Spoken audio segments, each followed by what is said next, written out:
This morning, for our silent reflection part of our service, we'll be using a typical Zen meditation technique. This silent meditation will be for 3 minutes. So I will ask you now to please find a comfortable position.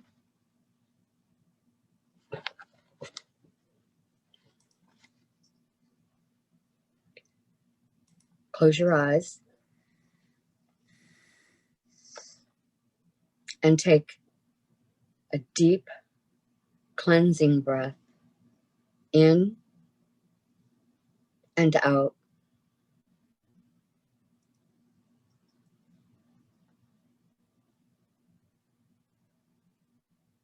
Again, in and out.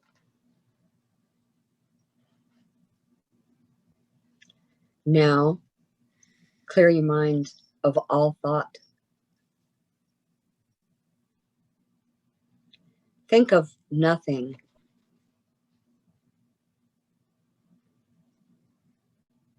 Now, with each breath,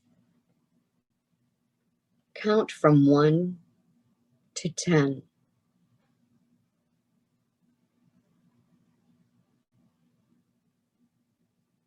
Breathing in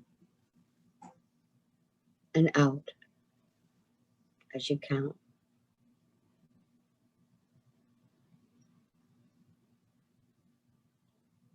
And then back again.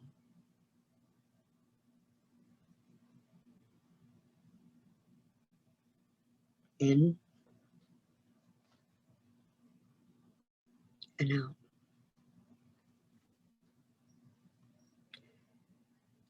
It's very natural that thoughts will come into your mind.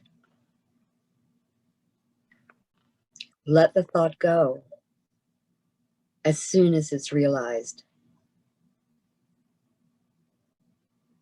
And return to counting with your breath. In and out.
And now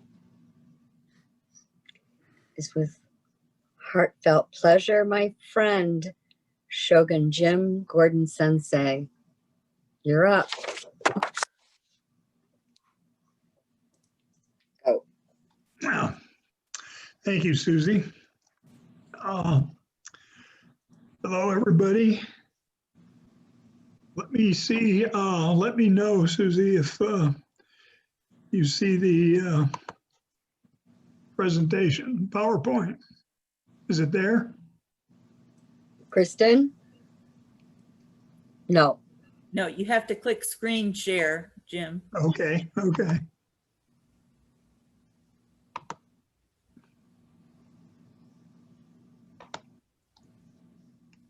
Yes.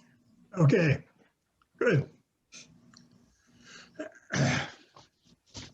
Well, hello, I'm here to really discuss Buddhism and Zen and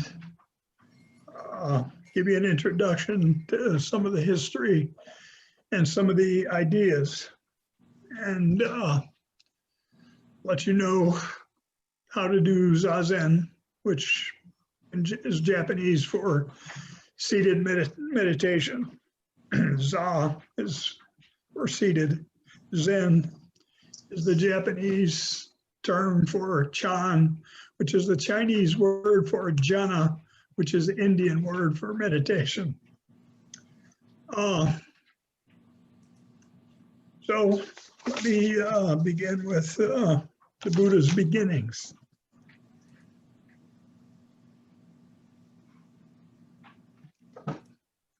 Go ahead. Oh. Let's see. Okay. Oops.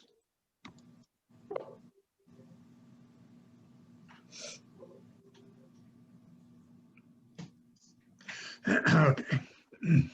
The Buddha's name is Siddhartha Gautama, and he's you'll hear him referred to as Shakyamuni, which means this refers to his part of his family is part of the Shakya clan, and he was born to a king in Nepal around 563 BC.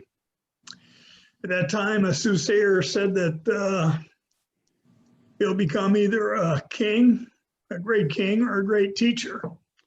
And of course, his dad wanted him to be the king. So he tried to shield his son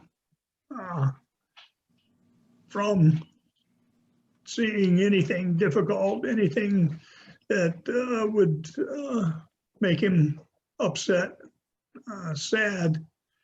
So through his first 19 years as a prince, he grew up, married a woman named Yashodhara, and his son is Rahula.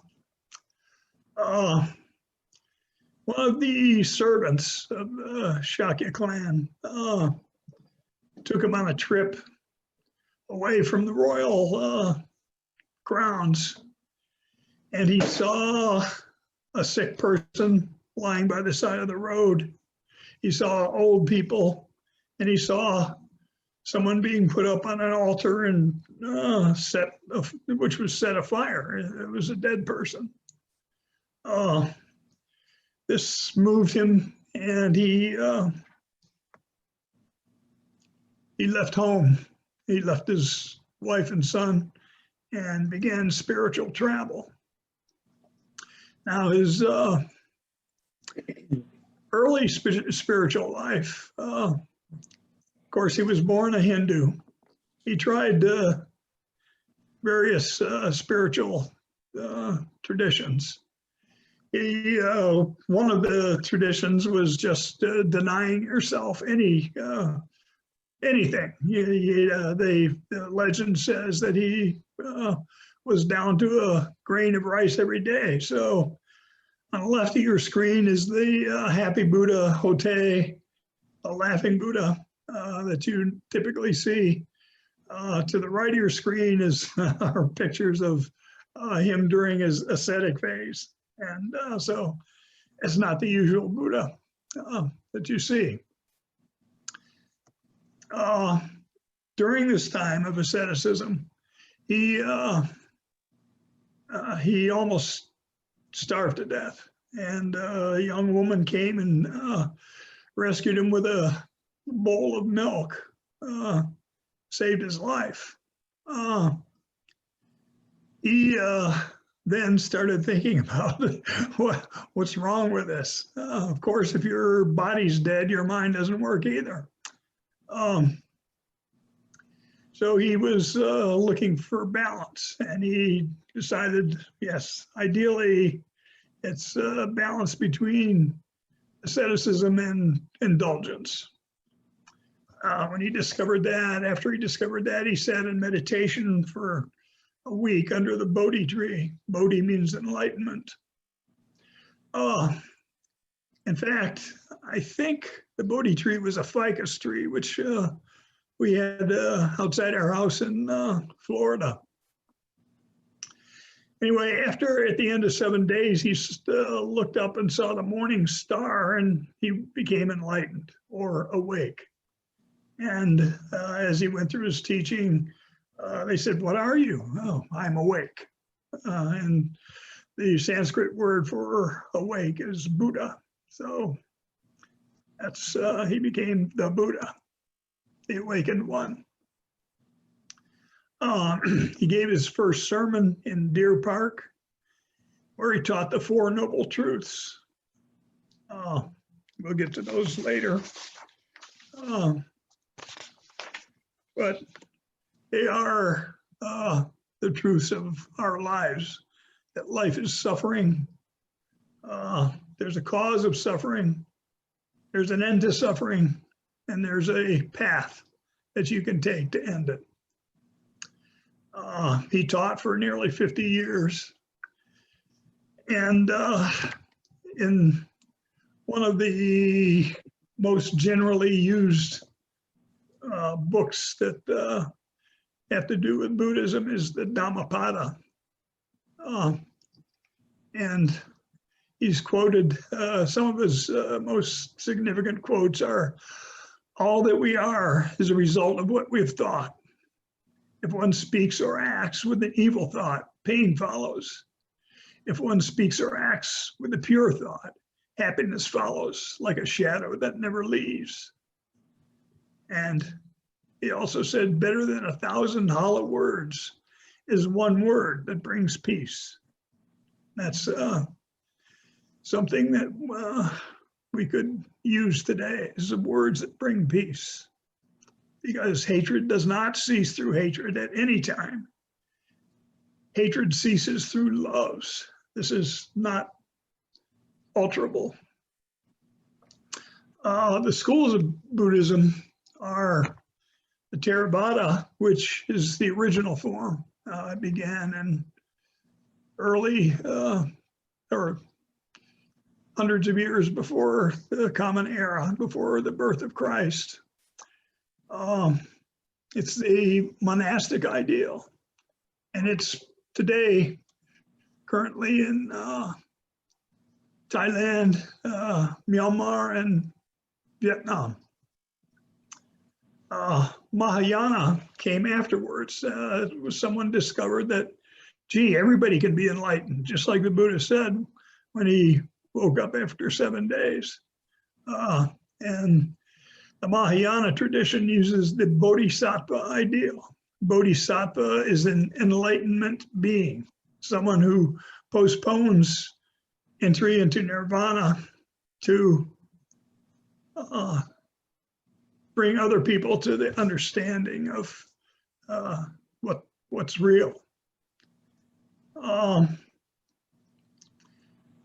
the way, what I'm going to all the history that I'm going to discuss is what's understood to be the history, but even among Buddhists, no one really believes that the Buddha said everything that's attributed to him. And some Buddhists like myself, have, some doubts that there was even a single person who was the Buddha. He could be a composite of lots of, hundreds of different thinkers. But part of the Mahayana tradition is Zen, which came to China from India by a monk named who became known as Bodhidharma. Bodhi being enlightenment and Dharma teaching.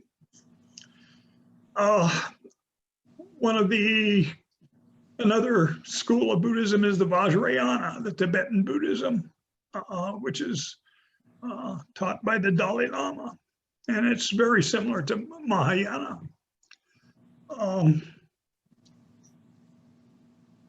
These schools are a bit like different parts of Christianity.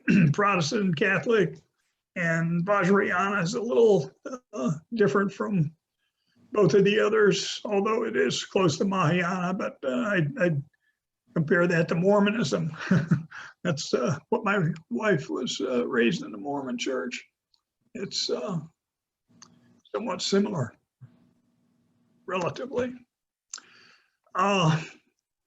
In all forms of Buddhism, you take becoming initiated into Buddhism, becoming a Buddhist involves taking the precepts, and you go through acknowledgement of the three treasures: the Buddha, the Dharma, which is the teaching, and the Sangha, which is the assembly, the group of Buddhists. Although the Sangha is the whole world, and the Dharma is what we learn from the world.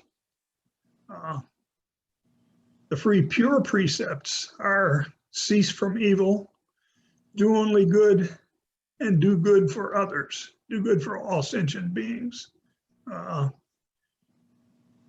That's the Bodhisattva pure precepts. In the Theravadan tradition, it's cease from evil, do only good, and work for enlightenment. Because it's monastic and it's has less to do with civilians. The 10 great precepts are like the 10 commandments: don't kill, don't steal, don't misuse sex, don't lie, don't drink or take drugs. There's one that's not in the 10 commandments.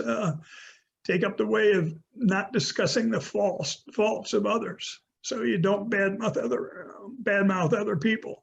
And the next precept is, I take up the way of not praising myself while abusing others. So it's kind of a way of being more peaceful, not sparing the Dharma assets, don't indulge in anger, and don't be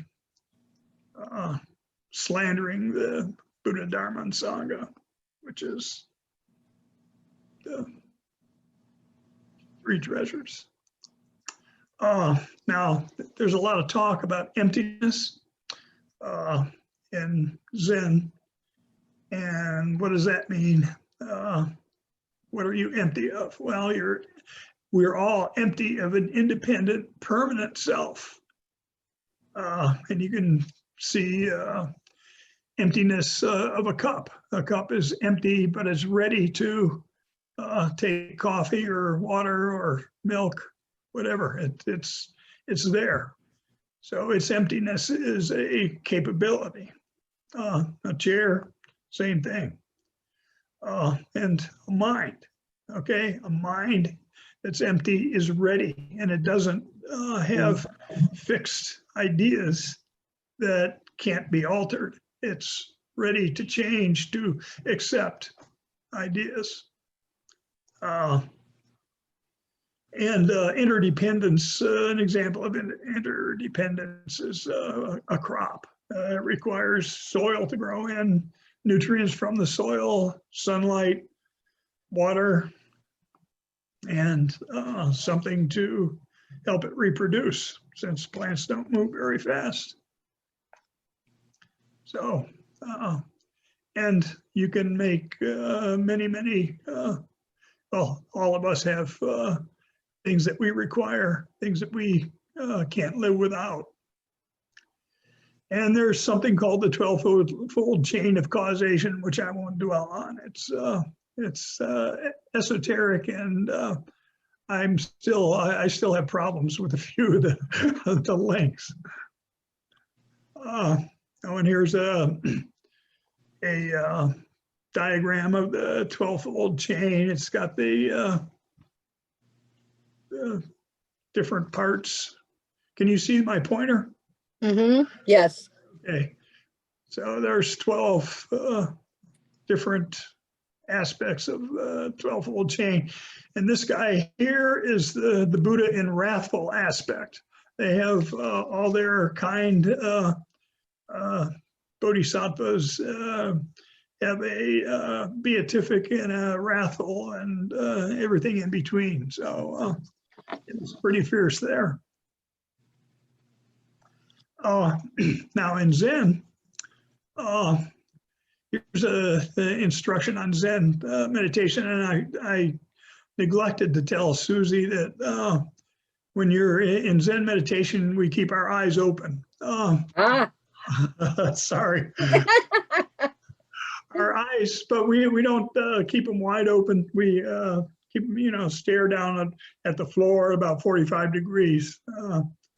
And you sit at if you want to begin Zen meditation, you can choose a regular time of the day in a quiet place.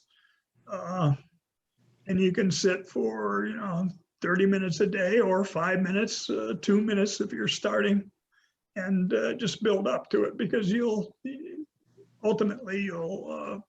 prefer to sit for a longer time. You can wear comfortable clothing, use a zafu. There's that za again, that's a sitting cushion. Zabuton is the big mat that you sit on. Seiza bench is a sitting bench or a chair. So your posture in in Zen meditation is just sit still. Have a straight spine. Of course, it's straight within the human definition of a straight spine. It's really sigmoid, curved.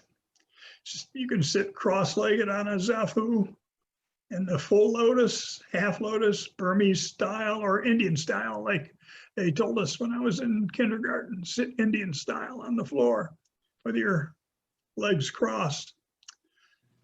You can kneel or sit on a bench, but with your mind, what you do at the beginning, you count your breath. In, 1, out, 2, yourself. In, 3, up to 10, and then back to 1. If you lose count, and every one of us has thoughts that come, no matter, if you've been sitting for 30 years or a week, you'll have thoughts. Just don't criticize yourself. That's counterproductive. Just start again. You can catch the number you left off at or start over at 1. The next, after you get familiar with that, count only the in breath or the out breath. Then after you're comfortable with that, it can take from a day to years. Just follow the breath. Just imagine the breath coming into your lungs and going out. Feel your sinuses cooling as the breath comes in through your nose. You breathe through your nose, by the way, and warm as you go out. And then finally, especially in Soto Zen, you just aware of everything, but you don't criticize it, editorialize it. You just sit. It's called Shantaza, which means just sitting. And these are the postures I described.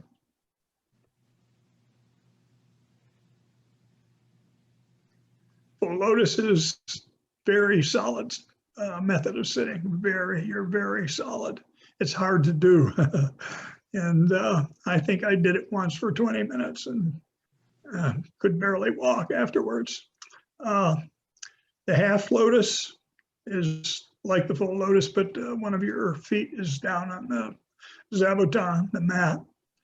Burmese posture is what they use in Thailand, Myanmar, and it's a good posture. The Seiza bench, that guy sitting on a bench that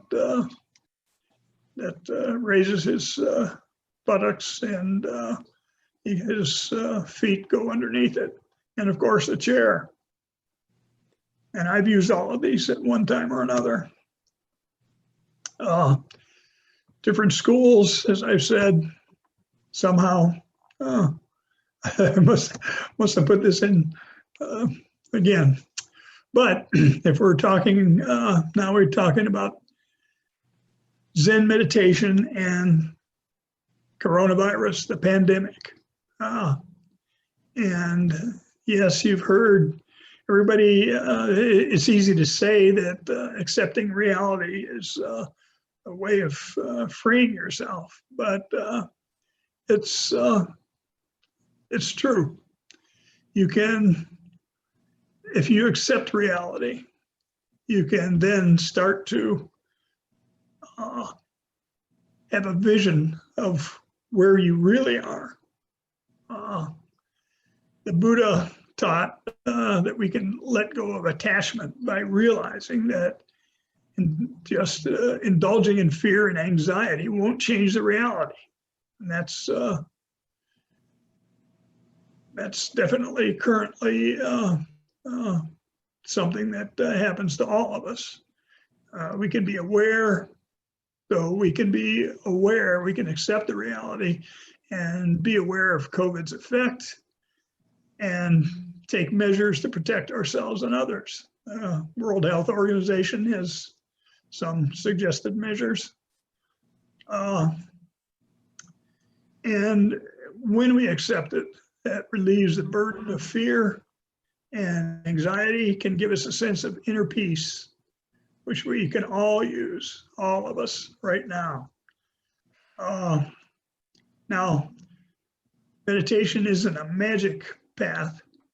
It can work if it's repeated and it's you do it faithfully, but it's got to be. It doesn't come easily, but nothing really does.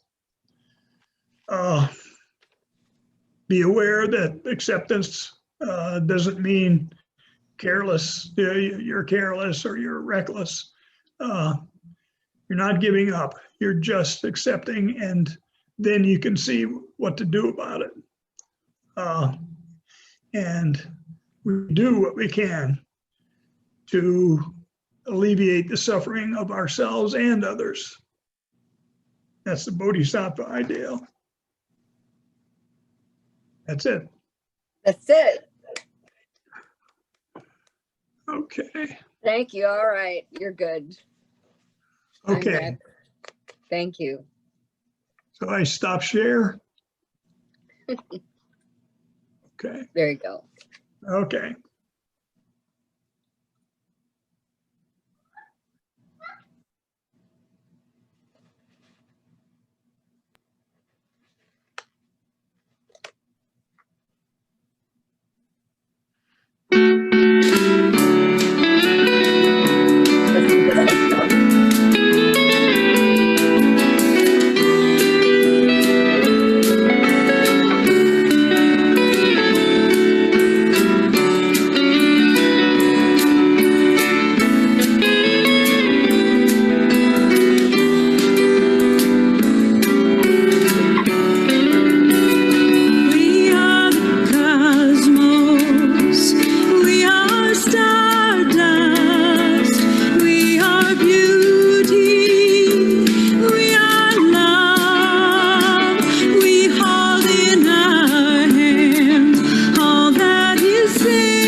splendor, the magnificence of all that is.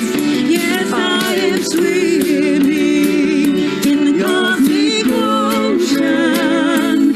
I am held by all that lives. We are the cosmos. We are stardust. We are beauty. And we are love. We hold in our hands all that is sacred, but belongs heaven above.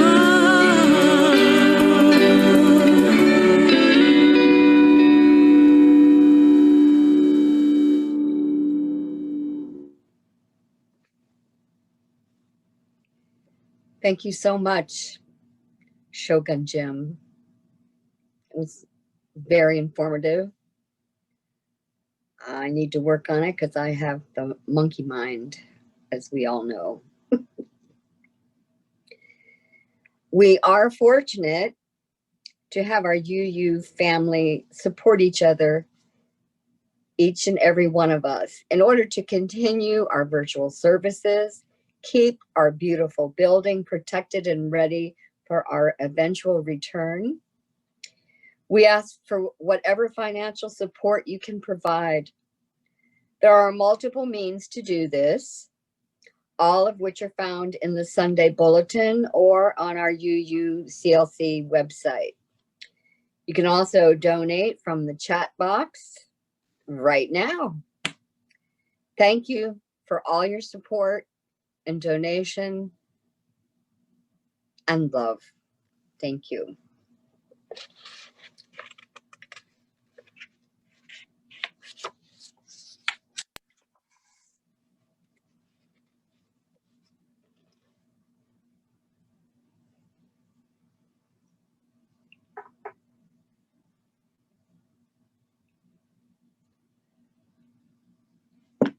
Every week, we gather together to find peace.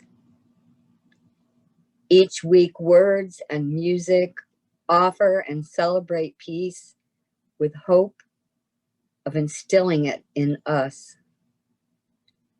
Now take the peace that you have found here back out into the world with you.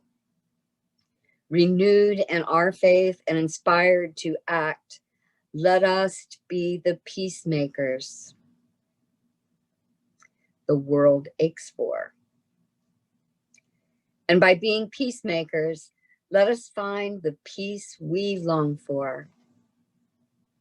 Go in peace, make peace, be at peace.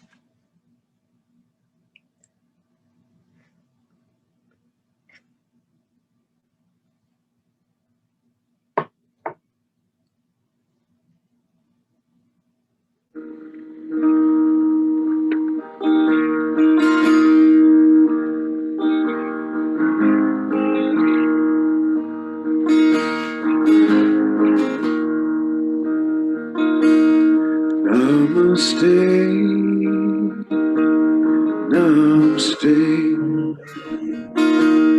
light in me, reach the light in you. Namaste, namaste, light in you, reach the light in me. Here I go. Is a glow deep within, has no beginning and it has no end. Greatest gift we could ever find, so let it shine, oh let it shine. Namaste, namaste, light in me,